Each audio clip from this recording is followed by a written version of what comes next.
Okay, I'm back. So, continuing with Socrates' words, or those attributed to him. Several times in the course of the discussion, Thrasymachus had made an attempt to get the argument into his own hands, and had been put down by the rest of the company, who wanted to hear the end. When Polemarchus and I had done speaking, and there was a pause, he could no longer hold his peace, and gathering himself up, he came at us like a wild beast, seeking to devour us. We were quite panic-stricken at the sight of him. I'll note this immediately, that Thrasymachus is the only figure in the dialogue who was likened to a beast. Okay, so Thrasymachus is coming at Socrates in a moment of wrath, because apparently he's angry at the definition that Socrates was about to offer, the definition of justice he was about to offer. We should say one more word about Thrasymachus. Thrasymachus, historically, it was known, people who read the dialogue in Greek antiquity knew that there was an historical Thrasymachus, and that he was an itinerant teacher, and in particular, he was noted as being a rhetorician. A rhetorician, as a rhetoric, is spelled R-H-E-T-O-R-I-C, R-H-E-T-O-R-I-C, and rhetorician is as I-A-N at the end.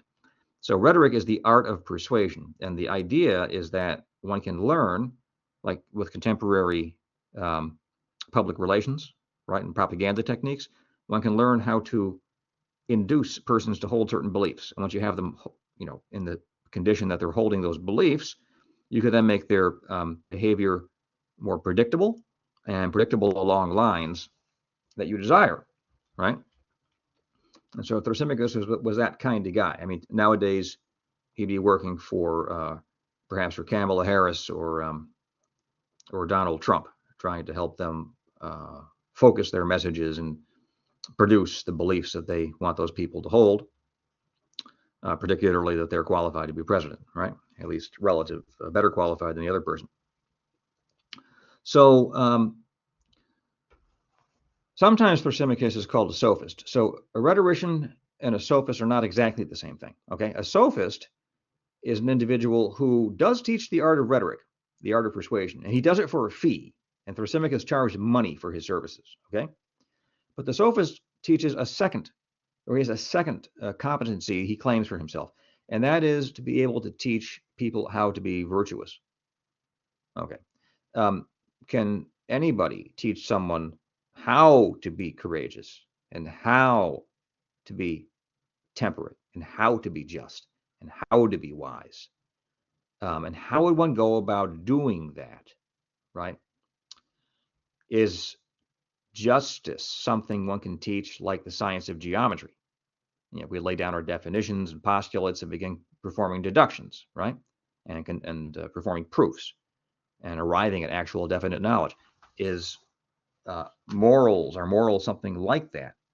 If they are, can you give me an example of a textbook out there that spells morals out in that particular way? Okay. I can point you to the writings of St. Thomas Aquinas, which are pretty precise, but I don't think those really are even intended to offer as a kind of geometrical proof of the basic principles of morality and of the virtues we're supposed to pursue.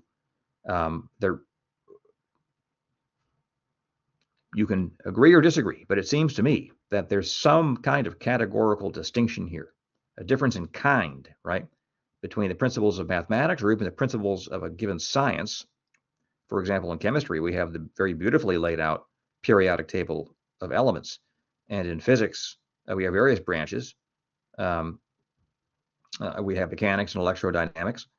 And I don't know much about it, but people who study quantum mechanics, which is based on statistics and probability, maintain that the Schrodinger equations are quite elegant, whatever those are, right?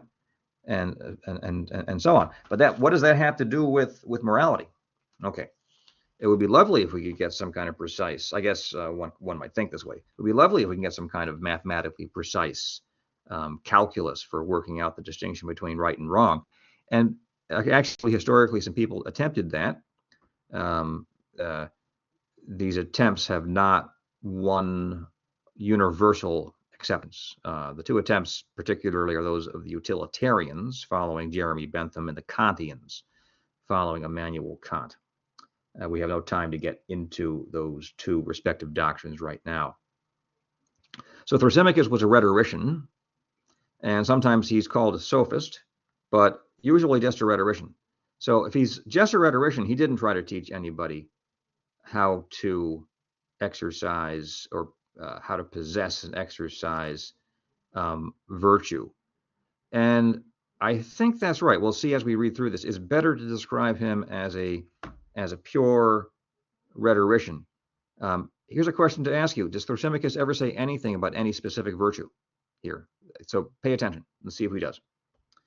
So he roared out to the whole company, "What folly, Socrates, has taken possession of you all?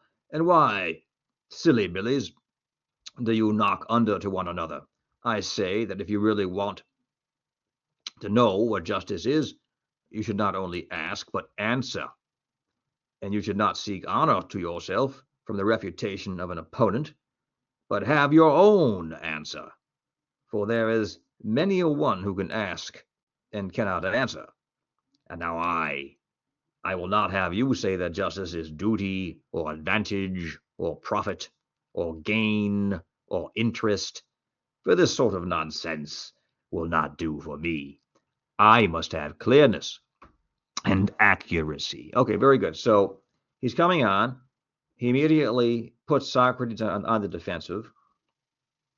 He then points out that Socrates, he gives clear evidence to the effect he understands how Socrates operates. Socrates likes to ask questions in order to induce persons to give answers and then help those people connect the answers they give together so they can see the logical consequence of the answers that they have given.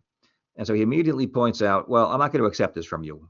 I want to hear your answer to the question, what is justice? And then he adds this: I don't want you to tell me it is duty or advantage or profit or gain or interest.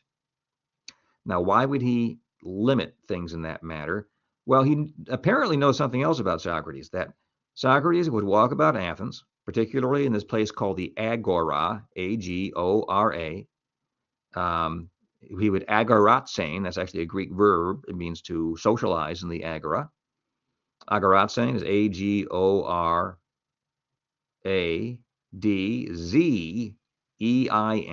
agoratsane.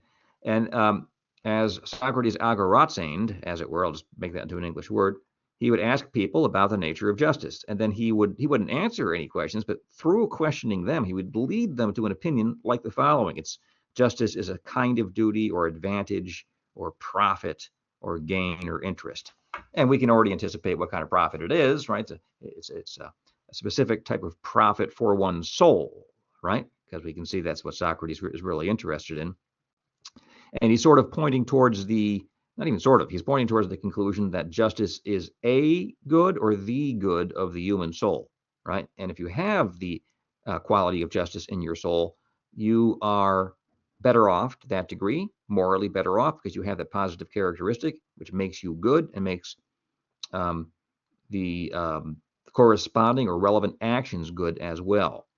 That is, whenever you act in a way which calls for just action, well, if you have the quality of justice, you'll act justly, and those actions will be good too, besides you yourself being good. Okay, so he's trying to rule that stuff out. Let's see how this goes. I was panic-stricken at his words and could not look at him without trembling. Indeed, I believe that if I had not fixed my eye upon him, I should have been struck dumb. But when I saw his fury rising, I looked at him first, and therefore was able to reply to him. Now that reason he thought he would be struck dumb, it was Greek popular wisdom that if a wolf looked at you before you looked at him, you'd be frozen in your tracks, you wouldn't be able to speak, and he would come and slaughter you, right? So now he's likened Thrasymachus to a wolf, to an animal, and therefore has assimilated Thrasymachus to the domain of animal passion. Nonetheless, Thrasymachus is a professional reasoner of sorts, right? He uses language to ply his trade and to make his living. So let's see what Thrasymachus, let's see what Socrates says to him. Thrasymachus, I said with a quiver, so Socrates is intimidated. He's quivering, right? Don't be hard upon us. Polemarchus and I may have been guilty of a little mistake in the argument, but I can assure you that the error was not intentional. If we were seeking for a piece of gold, you would not imagine that we were knocking under to one another, and so losing our chance of finding it. And why, when we are seeking for justice, a thing more precious than many pieces of gold, do you say that we are weakly yielding to one another and not doing our utmost to get at the truth? Nay, my good friend, we are most willing and anxious to do so, but the fact is that we cannot. And if so, you people who know all things should pity us and not be angry with us. Okay, so Socrates, you can see how Socrates is maneuvering things here. Well, you have to admit that this knowledge of justice is an important thing, right? It's more precious even than gold. There's the idea of gold again. And if we don't know what it is, if you really believe we don't know what it is, you shouldn't get angry at us. You should pity us. And you can see he's right on the verge of saying, well, why don't you tell us what justice is, Thrasymachus? Okay. And so Thrasymachus replies, how characteristic of Socrates. That's your ironical style. Did I not foresee, have I not already told you, that whatever he was asked, he would refuse to answer and try irony or any other shuffle in order that he might avoid answering? Okay, so he's on to Socrates' ironic game that we have identified in a previous lecture. And again, irony is dissimulation. Socrates would conceal his opinions behind his practice of helping others, as it were, produce the very opinions that Socrates believes are reasonable through the process of Socratic dialectic. Okay. You are you know what? I think the translation is wrong there. You are wise, is what it is. You are wise, Thrasymachus, I replied, and well know that if you ask a person what numbers make up 12, taking care to prohibit him whom you ask from answering twice 6, or 3 times 4, or 6 times 2, or 4 times 3, for this sort of nonsense will not do for me. I don't have the Greek right here. It may be you are a philosopher, so let me not say that, right? So maybe he said, you are a philosopher, Thrasymachus. Then obviously, if that is your way of putting the question, no one can answer you. But suppose that he were to retort, Thrasymachus, what do you mean? If one of these numbers which you interdict be the true answer to the question, am I falsely to say some other number which is not the right one? Is that your meaning? How would you answer him? Okay, so Socrates is drawing another analogy. He loved reasoning by analogy. So Thrasymachus has said, I want you to tell me what justice is, but don't tell me it's advantage or gain or anything like that. And then Socrates says, yeah, but that's parallel to the case of mathematics. What if you asked me what 12 is, but then you said you can't say 6 times 2 or 8 plus 4 or anything like that? He said that wouldn't be fair, because maybe justice is some type of advantage or some type of gain. And so Thrasymachus replies, just as if the two cases were at all alike. Well, why should they not be? I replied, and even if they are not, but only appear to be so, to the person who is asked, ought he not to say what he thinks, whether you and I forbid him or not? There's that distinction between reality and appearance again. And when we answer these questions, necessarily, right, we have to answer in accordance with what appears to us to be the reality of the situation. And that means we have to use argumentative techniques and philosophical dialectic and the tools of logic that we looked at in those first videos. We have to use those in order to test those opinions that we bring forward. Okay. I presume then that you are going to make one of the interdicted answers. Interdict means to prohibit. So that's the translation is perhaps a little bit dated. One of the prohibited answers. I dare say that I may, notwithstanding the danger, if upon reflection I approve of any of them. But what if I give you an answer about justice, other and better, he said, than any of these? What do you deserve to have done to you? Done to me, as becomes the ignorant, I must learn from the wise. This is what I deserve to have done to me. You see that Thrasymachus was proposing a punishment. Now, a punishment is the application of justice, or at least one understanding of justice.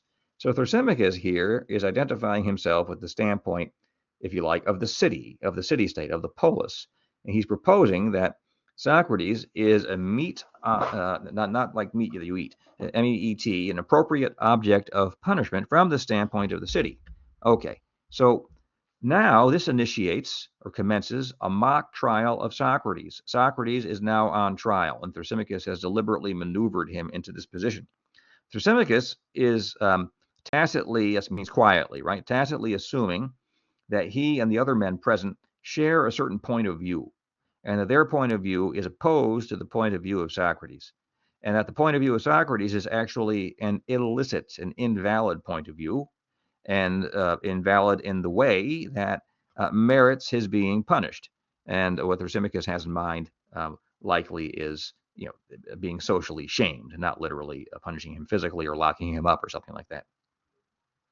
And Socrates, who's quite witty, right, says, well, what I deserve to have done to me is to be instructed by a man wiser than myself, and thus be humiliated, right? Because you'll have demonstrated yourself to be wise and me to be an ignoramus, though of course I'll cease to be an ignoramus once you share your wisdom with me.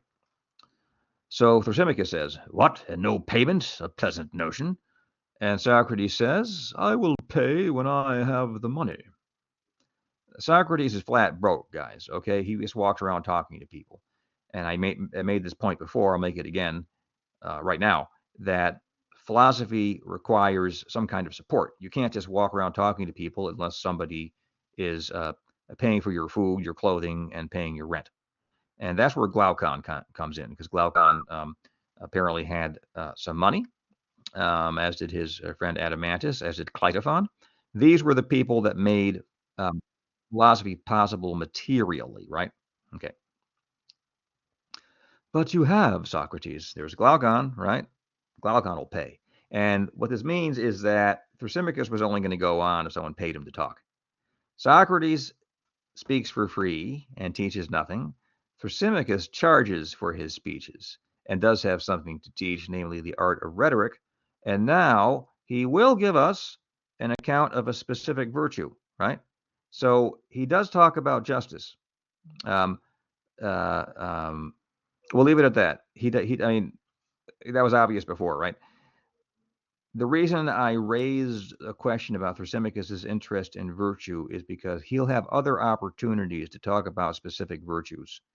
And I'll point out to you, he's just going to pass them right over, okay? And even his interest in justice is sort of, I'll use a philosopher's term here, an eliminativist interest in justice. He kind of almost gets rid of it, though it still exists. We'll see once we get into the dialogue a bit further. And you, Thrasymachus, need be under no anxiety about money. If we will all make a contribution for Socrates. Yes, he replied, and then Socrates will do as he always does. Refuse to answer himself, but take and pull to pieces the answer of someone else.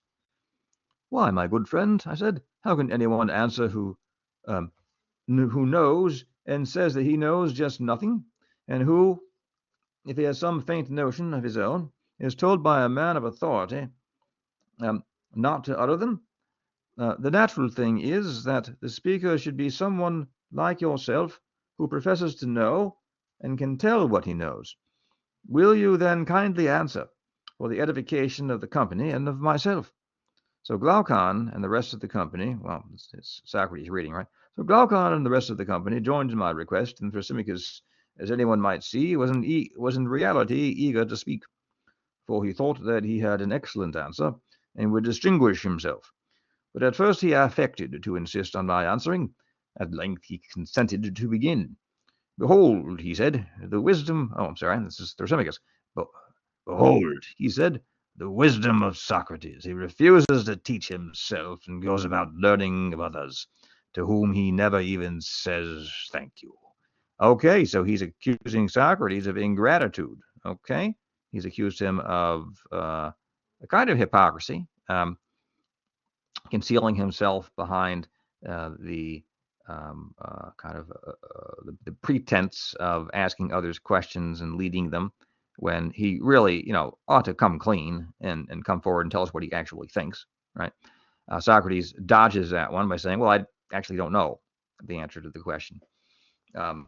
people who follow Socrates around inevitably come to the conclusion that Socrates, indeed, if he doesn't know what justice is, he has some definite opinions about what it is because he's leading people to the same point, more or less, right? And Thrasymachus knows what that is. It always has to do with the gainful or the advantageous or something of that sort, right? So he's on to Socrates' game, and he's trying to more or less tear down the facade. So now we have come directly into contact with a major theme of the Republic, and that is, we saw it before, but here it is again, the theme of coercion. Thrasymachus is trying to rip the mask of irony off of Socrates. You see that? And as we move through the Republic, we'll see that this Socratic mask will be, um, by degrees, increasingly removed. And eventually, we're going to have a much plainer view of what Socrates actually thinks about things. That's the movement of the Republic relative to our knowledge of Socrates. The Republic is a kind of revelation of Socrates, and therefore a kind of revelation, a progressive revelation of Socratic philosophy, right? And therefore a kind of progressive revelation, though through a veil, of Plato himself.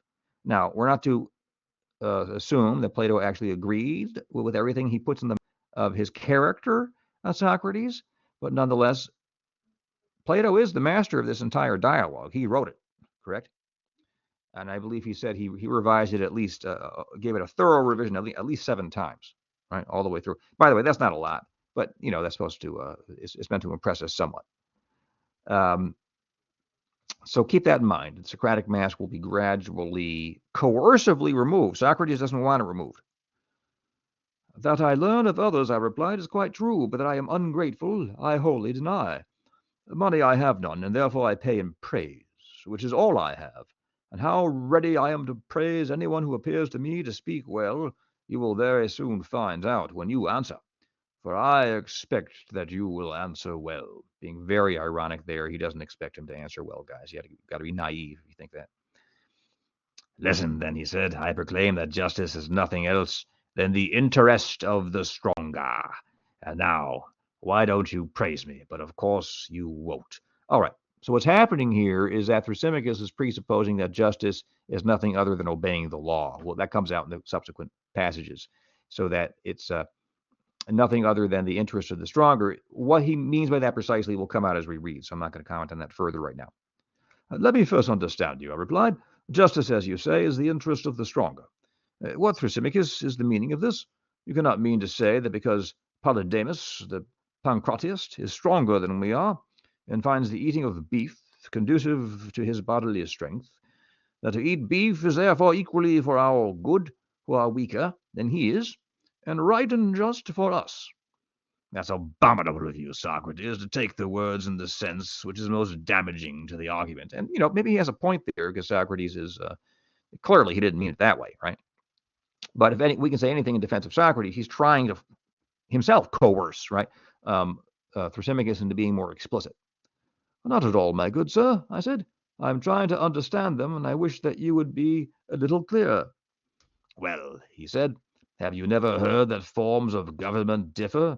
There are tyrannies, and there are democracies, and there are aristocracies. So tyranny is a rule of one person over a multitude. A democracy is a rule of the many over the remainder. And an aristocracy, and over themselves, right? The democracy is the rule of the majority. But clearly the majority, in some decisive sense, rules over the minority who disagrees with them and is compelled, right, to follow the will of the majority. And then there are aristocracies, and an aristocracy is a rule of the few. So you can be ruled by one person, tyranny. Ruled by 2 or more people, an aristocracy usually, it's usually at least a dozen or more people.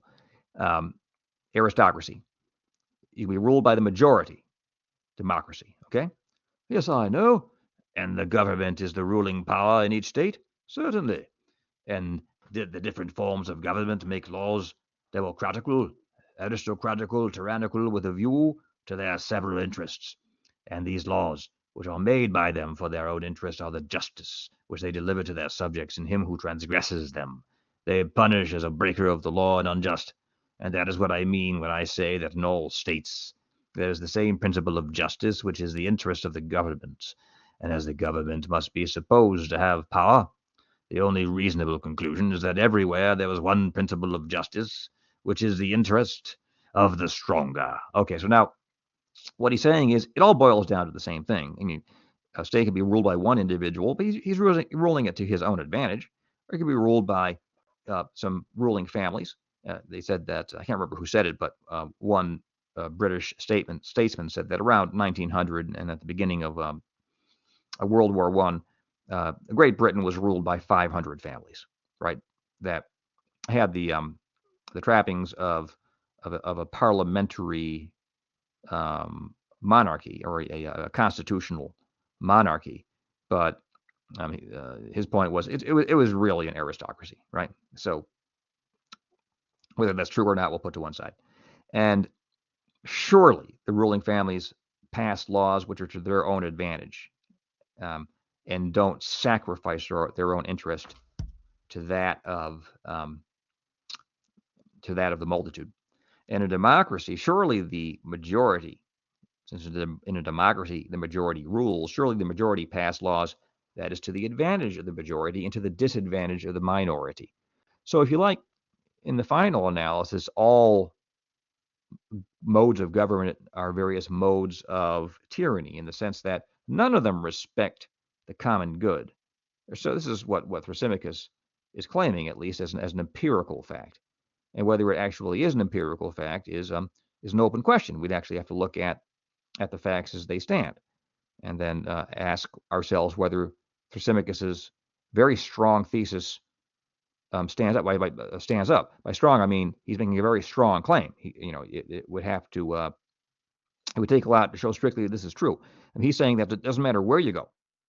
All ancient polities, all ancient empires, all medieval states, even the French state under Pius Louis IX, who very often cited as a good king, Philip II, right, very often cited as a good king,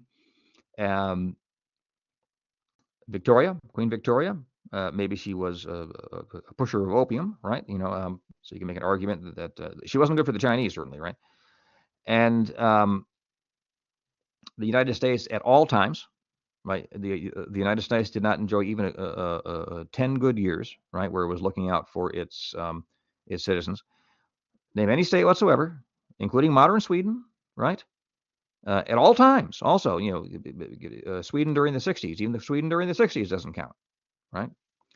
If Thrasymachus is correct, all of these examples of political organization are various species of tyranny in which either one, many, or the majority of people dominate those who do not hold power. Okay. Now I understand you, I said, and whether you are right or not, I will try to discover. But let me remark that in defining justice, you have yourself used the word interest, which you forbade me to use. Okay, so Thrasymachus is immediately inconsistent with himself there, and Socrates is quite just in pointing that out.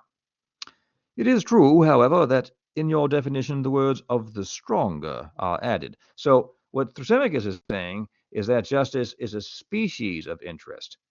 All right, so we have to be careful here because interest is a word which is not wholly to be isolated from our concept of helping somebody. Now, if you help an individual, do you secure that person's interest? That sounds tolerably correct, right? If I were to help you, would I have secured your interest? If you were to help me, would you have secured my interest? Let's talk about harming. If one person harms a second person, will one have damaged that person's interest? So it seems. Okay, so this notion of helping, this notion of interest are pretty closely related to one another. Socrates' original definition, which never got stated, was going to be justice is helping friends who both seem to be in our good and harming no one whomsoever. Through this, if we just put the word help instead there, seems to be saying that justice is it's the interest of the stronger. Justice is helping the stronger, but the stronger are not your friends. The stronger are your enemies. The stronger are the people who are exploiting you, and we'll see propagandizing you. The best weapon of the rulers is to get right inside your head and get you to agree that you are to serve them, and that is actually in your interest to do so. Okay, we'll come to that. A small addition, you must allow, he said. Great or small, never mind about that. So he said, okay, so I didn't quite say what I wanted to say. So we have this notion of interest or helping, and you can specify it one way or another. Okay? You can even write down the word interest in your notebook right now, put 2 lines under it, one going to the right, one going to the left. On the left branch, you can say the interest of your friend. On the right branch, you can say the interest of your enemy. And we're talking about the interest of your friend. We're talking about helping your friend. And we're talking about the interest of your enemy. We're talking about the interest of the stronger. Okay, in this particular case. And you can say, well, the stronger is a specific type of enemy. No matter. The stronger is, by Thrasymachus's lights, your enemy. He's a person exploiting you. So great or small, never mind about that. We must first inquire whether what you are saying is the truth. Now we are both agreed that justice is interest of some sort, but you go on to say of the stronger. About this addition, I am not so sure, and must therefore consider further. All right, so note that Socrates is not going to dispute that justice is a kind of interest. So he's agreed with Thrasymachus to that degree.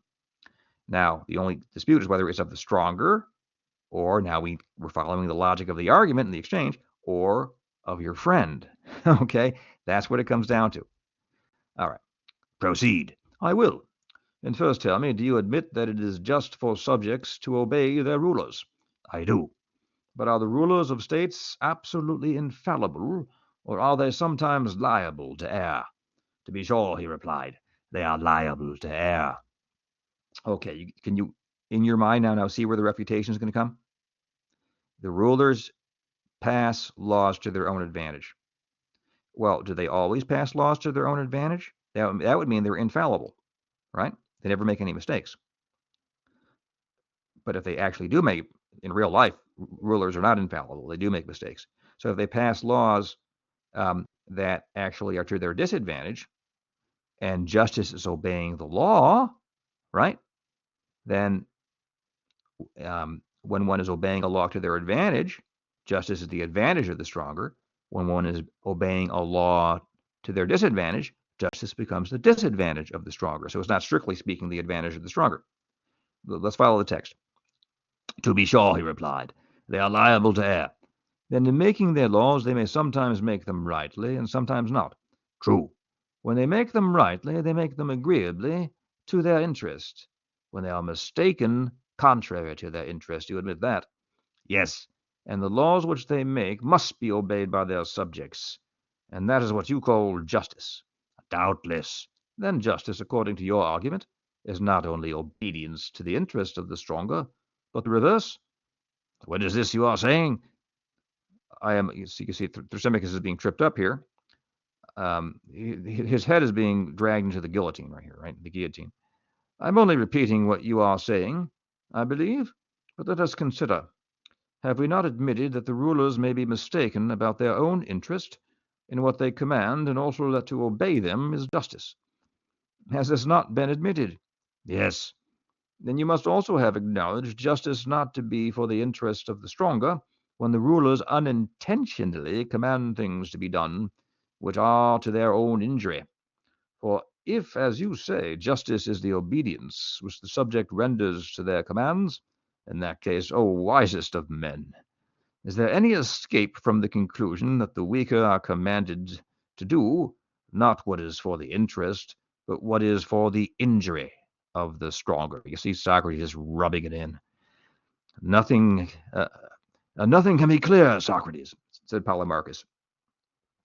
Yes, said Cleitophon, interposing, if you are allowed to be his witness.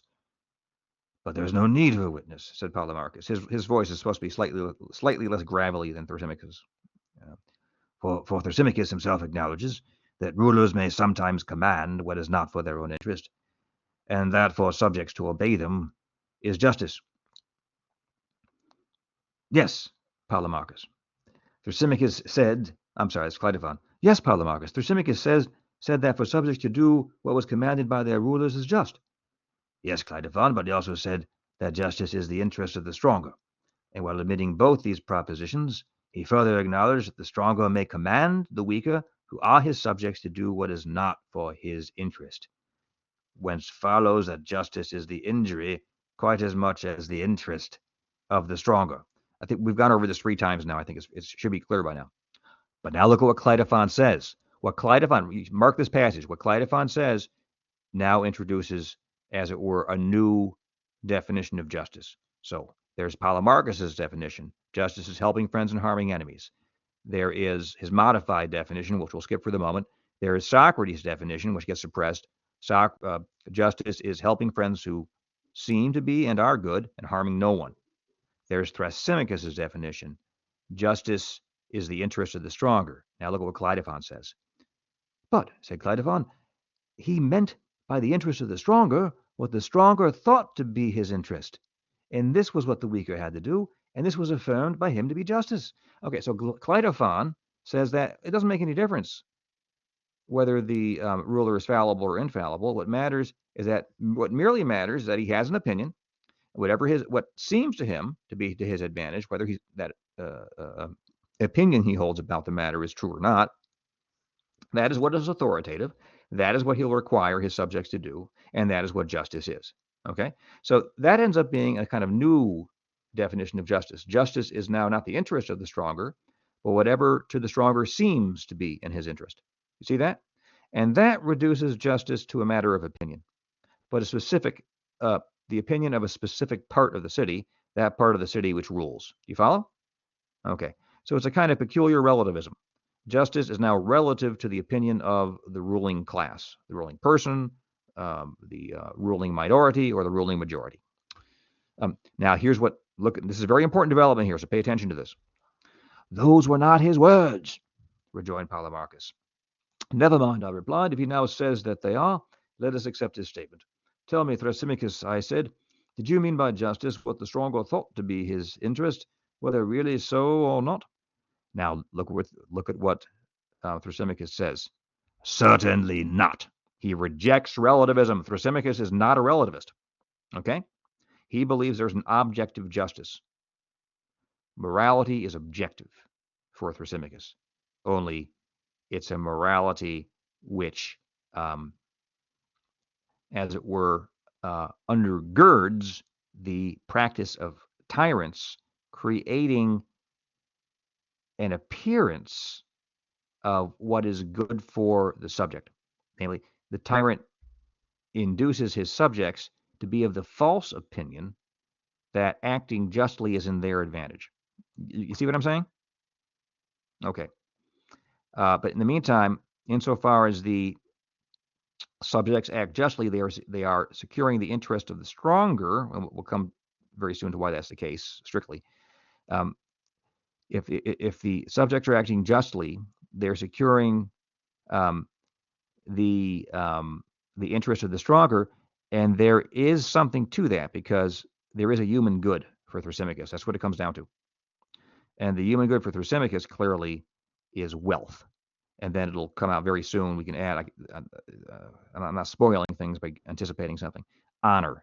There are 2 ingredients in the good life for Thrasymachus: money and status.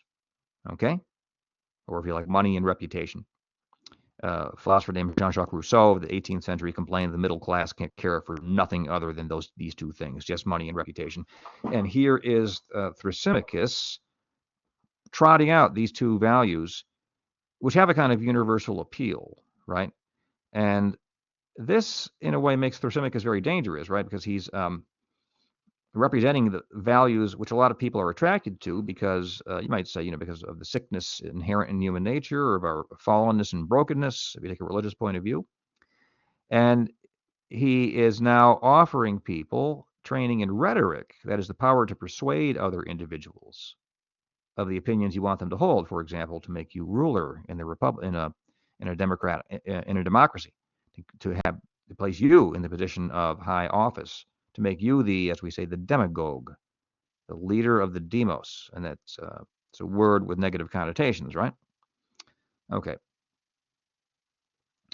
Certainly not, he said. Do you suppose I call him who is mistaken the stronger at the time when he is mistaken? Okay, so what's going on here? Yes, I said, my impression was that you did so when you admitted that the ruler was not infallible, but might sometimes be mistaken. All right, now let's follow carefully how Thrasymachus handles this. You are like a sycophant, Socrates. So they translated it informer. That's right. I mean, sycophant is somebody who would appear before the Athenian assembly and accuse somebody else of some misdeed. Okay, so an execrable, dishonorable man who accuses other persons of things they're not guilty of, and in order to destroy them.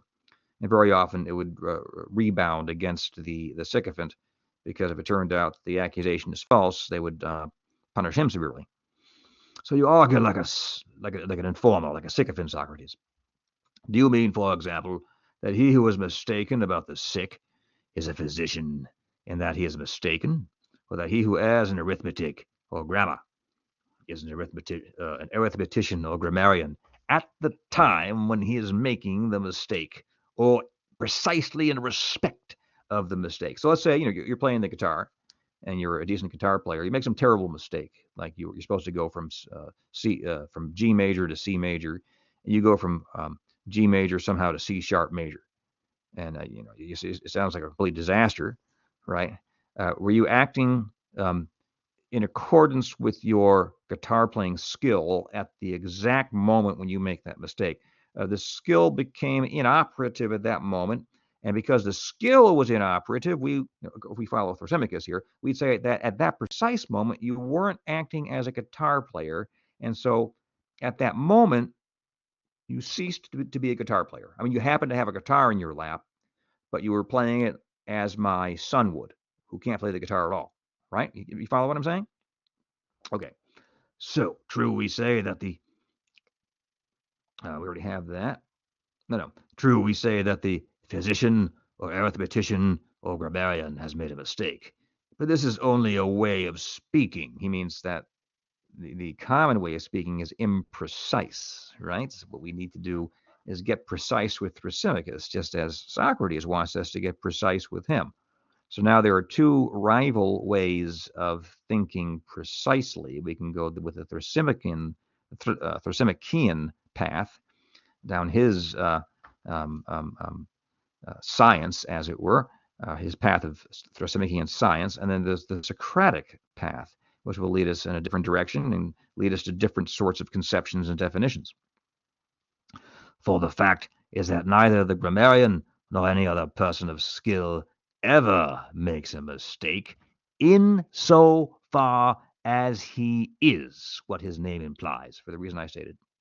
They none of them err unless their skill fails them, and then they cease to be skilled artists, right at that precise moment.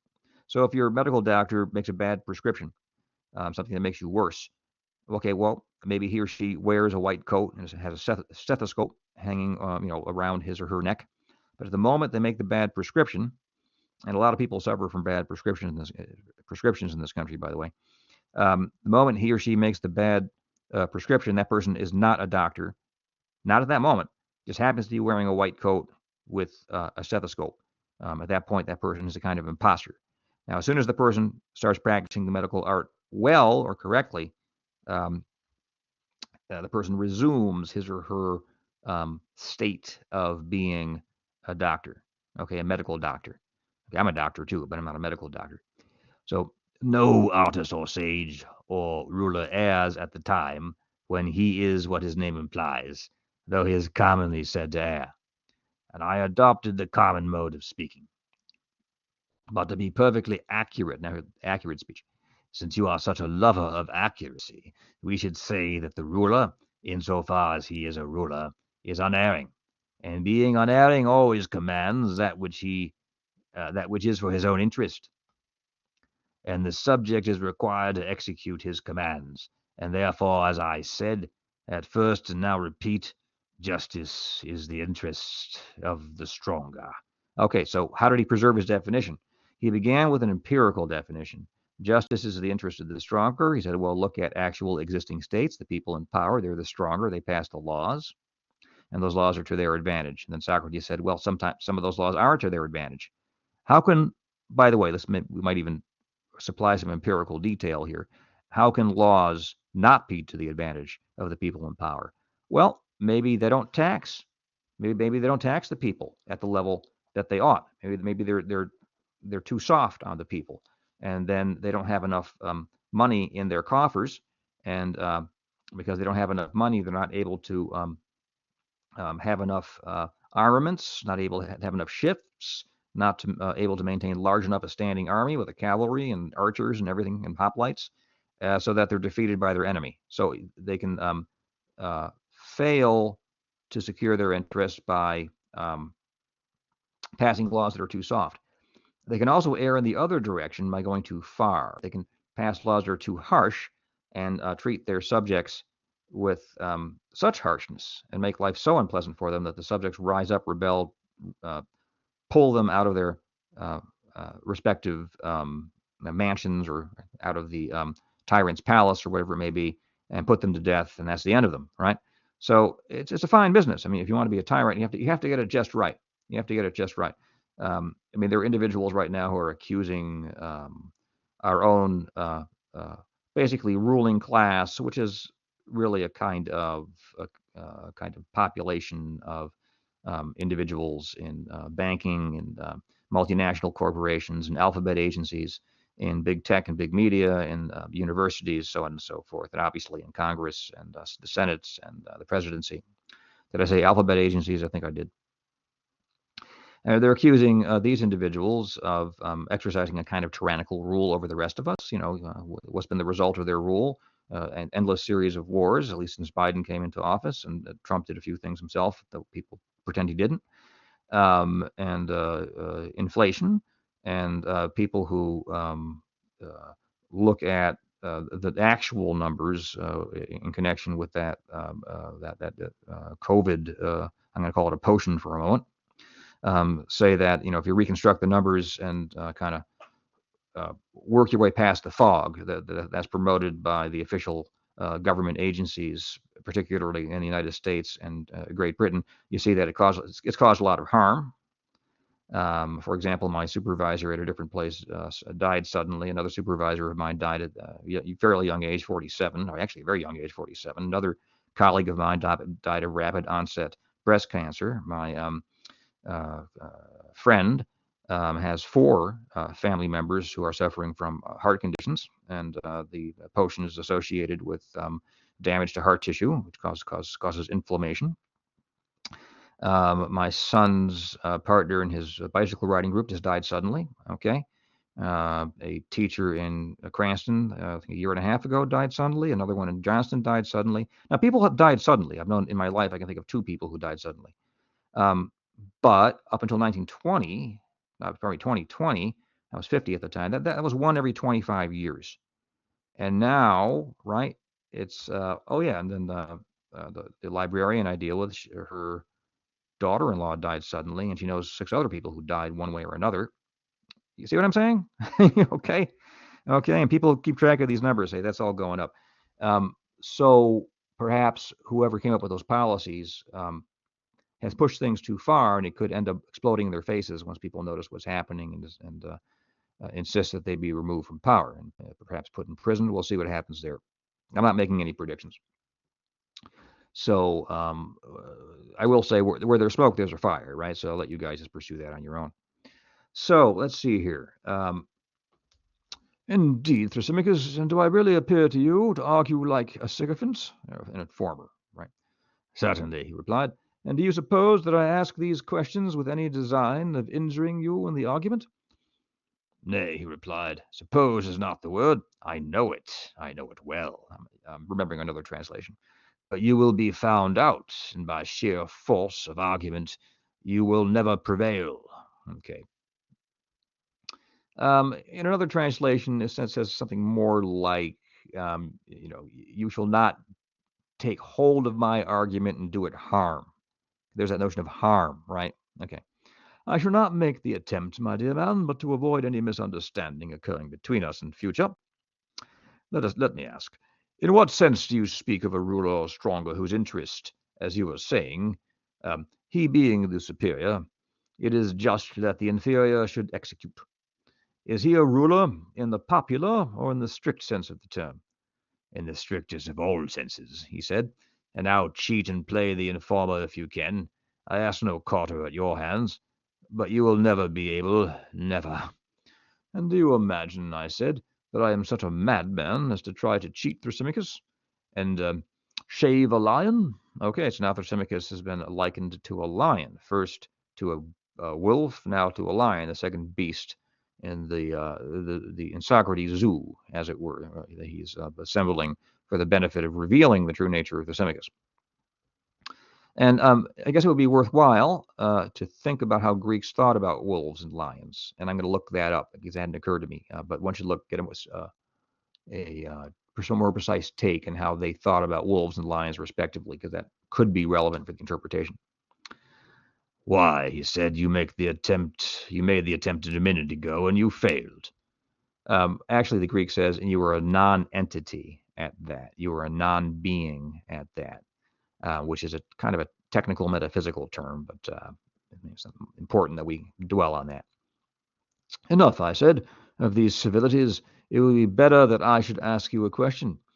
Is the physician, taken in that strict sense of which you are speaking, a healer of the sick or a maker of money? And remember that I am now speaking of the true physician. A healer of the sick, he replied. Okay, so again, we're back to looking at the various archers' skills. So we're accustomed to this. Let's continue. And the pilot, that is to say, the true pilot, is he a captain of sailors or a mere sailor? A captain of sailors. The circumstance that he sails in the ship is not to be taken into account. Neither is he to be called a sailor. The name pilot, by which he is distinguished, has nothing to do with sailing, but is significant of his skill and of his authority over the sailors.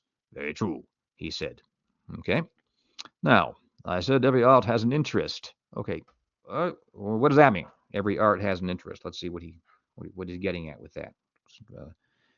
Every art serves an interest, right? Okay, I mean that's certainly true. Does an art itself have an interest? I mean, like the medical art, the art of healing people. I guess it would be in the interest of the medical art to be made more and more perfect, right? Okay, well, we'll think about that for a second. Some of you are having a very cynical thought there that it's the interest of the medical art to fleece you out of more money and perhaps make you sicker, right? So they can continue prescribing drugs to you. Let's put that to one side. That's not what the course is about. So now I said every art has an interest, certainly, but which the art has to consider and provide. Yes, that is the aim of art, and the interest of any art is the perfection of it. This and nothing else. What do you mean? Okay, because that's the ambiguity. The interest of the art is in perfecting the object, right? Not perfecting itself. But he seems to be suggesting maybe it's perfecting itself. So let's see. I mean, what I may illustrate negatively by the example of the body.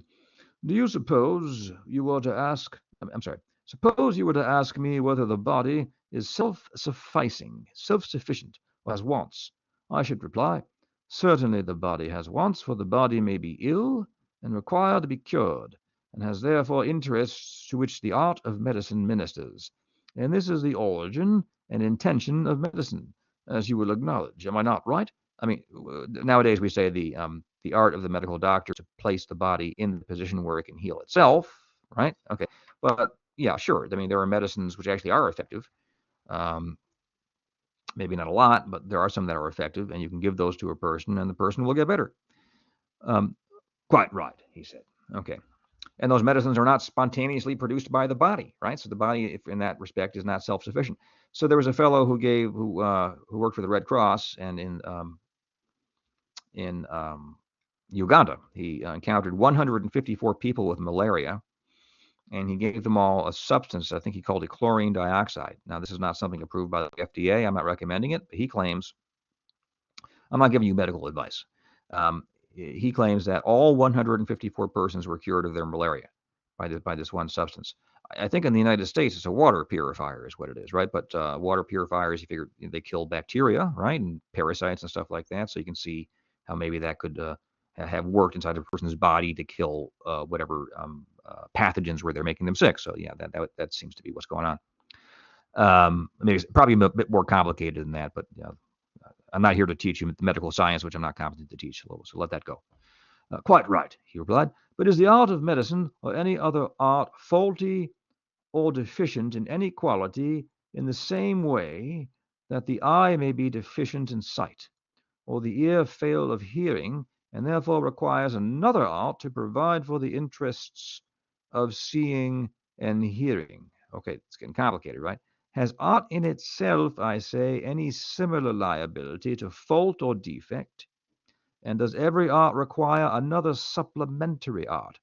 I'll give you an example. Like the art of medicine might require medical research as a supplementary art. Okay, to provide for its interests, and that another and another without end. Okay, so if if medical practice requires the art of medical research to perfect medical practice, don't we need another art to perfect medical research, right?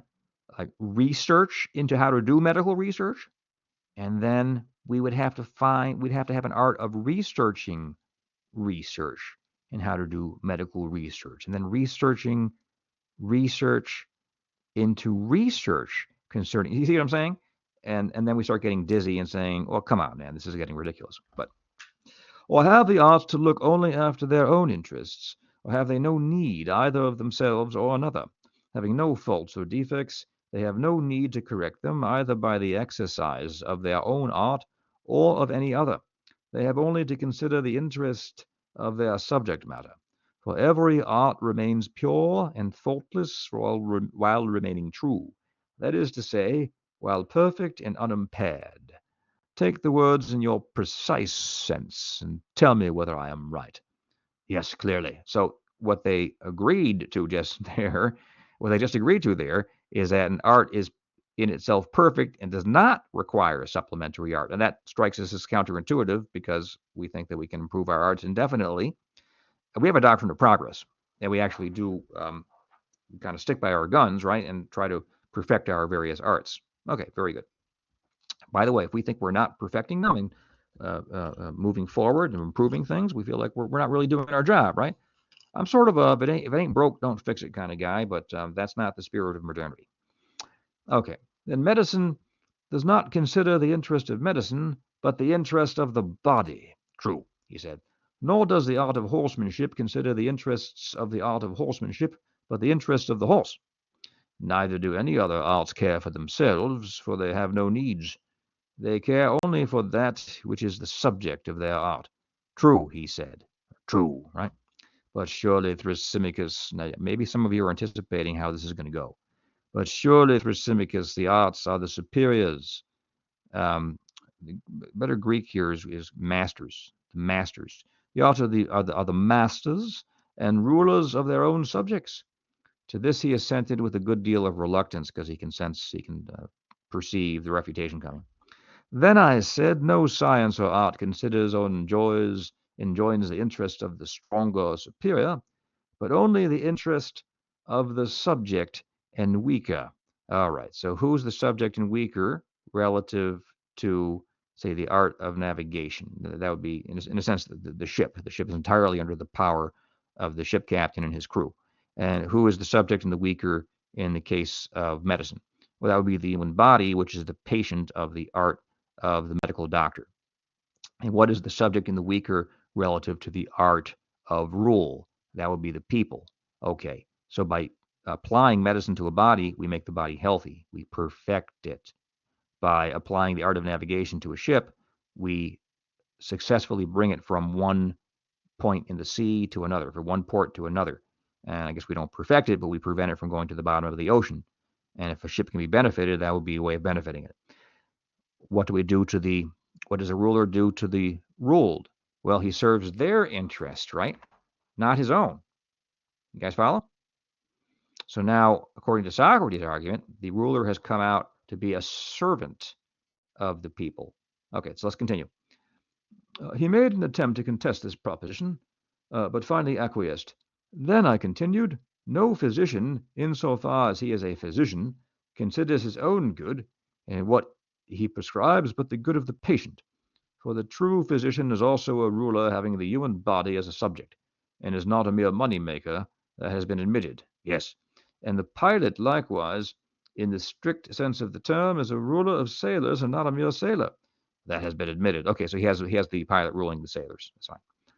And such a pilot and ruler will provide and prescribe for the interest of the sailor who is under him, and not for his own or ruler's interest, right? He'll properly train his crew and give them proper instructions on how to exercise the sailing art.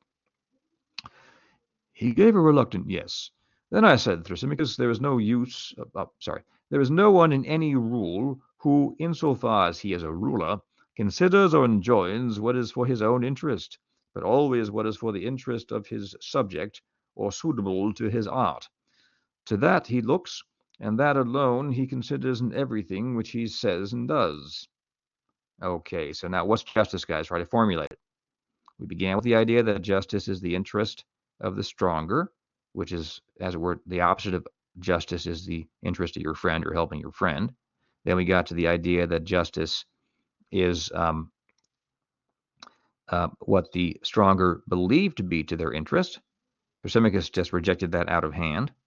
Then we arrived at the precise definition of justice. It's not merely an empirical fact that rulers make laws that they believe to be to their advantage. Well, it's not merely an empirical fact that the rulers make laws to their advantage that the subjects obey because they do make mistakes.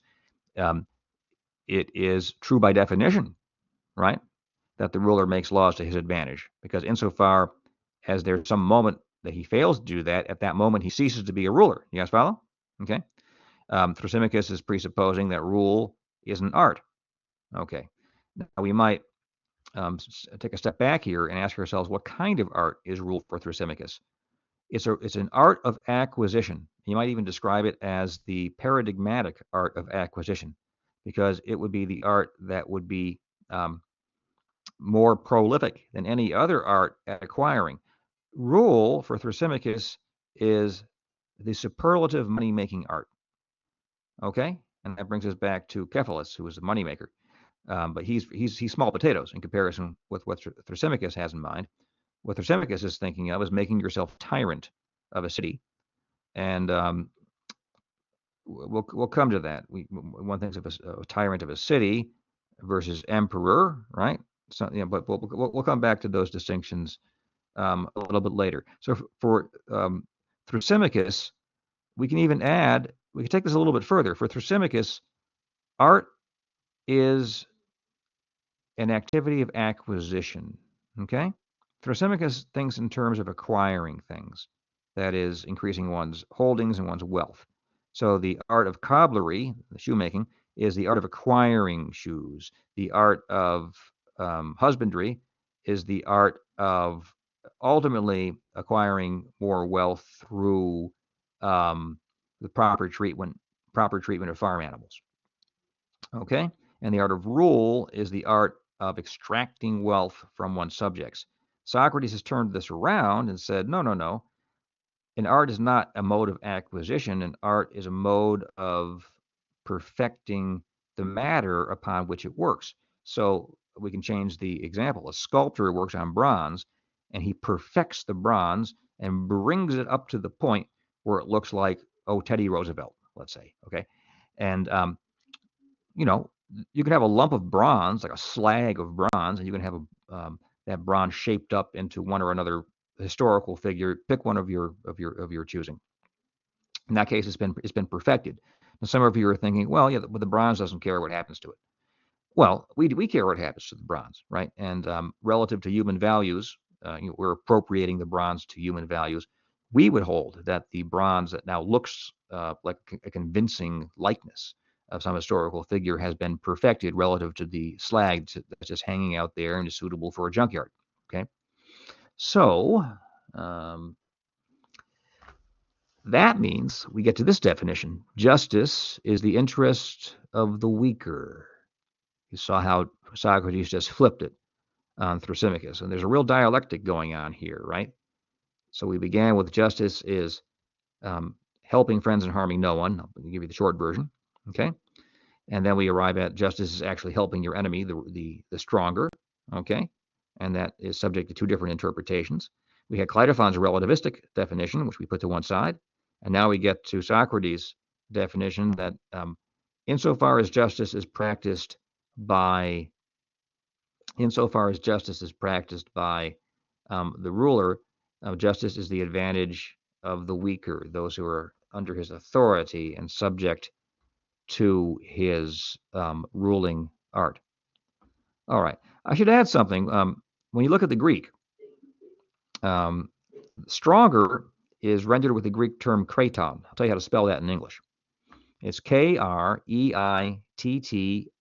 with a line over it because it's it's an omega, a long O, kraton, something like that, and an N at the end. So Kreitto with a line over it, N, kraton. That means stronger, but it also means better. And sometimes when you look at what Thrasymachus has in mind, he seems to be assuming that the stronger is straight away better, right? He also assumes that, the stronger automatically wins in his struggle with the materials he is ruling and exploiting for the purpose of acquisition. The stronger is like a freight train going head to head against my SUV. And if the fellow in the freight train were to throttle it, right, and I were to put the pedal to the metal, we know who would win that pushing contest. The freight train would push my car forward, and hopefully it wouldn't run over it and crush me. So the stronger is one who straight away and by definition prevails in a power struggle. That's how Thrasymachus thinks about this. So he has a very mechanical way of thinking about things. Socrates, it's not like he doesn't understand mechanical relationships, but he has what we call a teleological way of thinking about things. He thinks about taking something and bringing it to its state of perfection, bringing it into its end.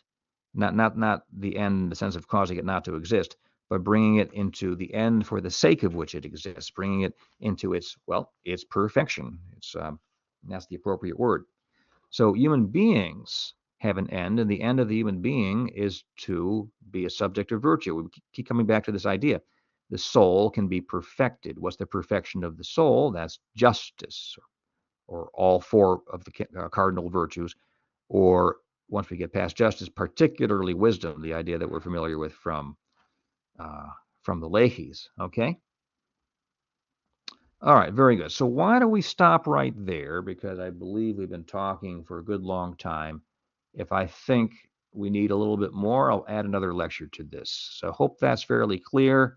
Right after this exchange, Thrasymachus is going to go ahead and make one last sort of grand attempt at winning this struggle with Socrates, like Hitler at the Battle of the Bulge, the last attempt, right?